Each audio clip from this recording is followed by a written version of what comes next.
So oftentimes when somebody asks the question, where is God in a world that's full of suffering and evil, what they're really asking is, where's God in my world when I'm full of the pain of divorce or financial difficulty or abandonment or even abuse?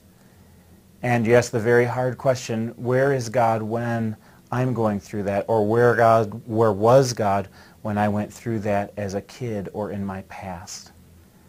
And I want you to know today that if you're somebody who's going through pain, there's a God out there who loves you and cares a lot about where you're at. A couple of passages in the Bible come to mind real strongly for me when I think about where's God in the midst of my own personal suffering and pain.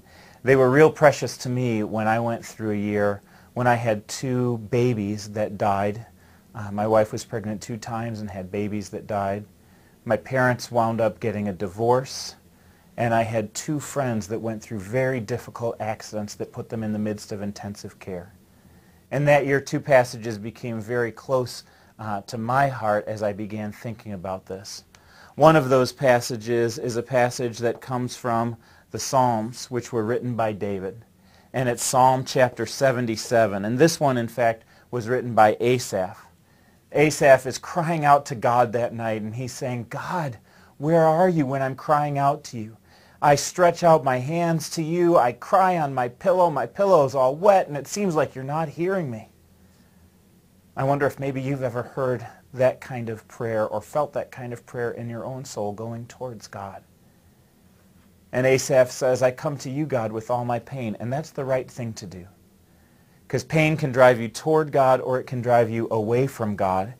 And God's big enough to be able to handle your questions and your problems and your issues and your yelling and shouting against him if that's how you feel. He just wants you to be real and come to him just the way that you're at. And Asaph does that, and then he's able to discover God in the midst of that prayer. The other place that I look at real clearly is Jesus himself from the book of John chapter 11. And John chapter 11 is a funeral scene. People are weeping and mourning there over the death of Lazarus. One of those people that's mourning is Mary. And Mary says to Jesus, Lord, if you would have come in time, Lazarus would not have died. And Jesus knew that this was true. Also, we find out before this in the passage that Jesus knew he was going to raise Lazarus from the dead.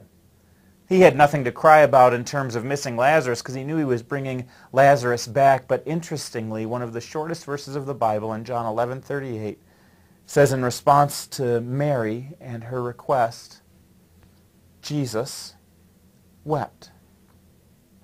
He sat beside her, put his arm around her, and Jesus wept. Not because he had something to be real sad about, but because he was so involved in the emotional world of Mary that he cried alongside her.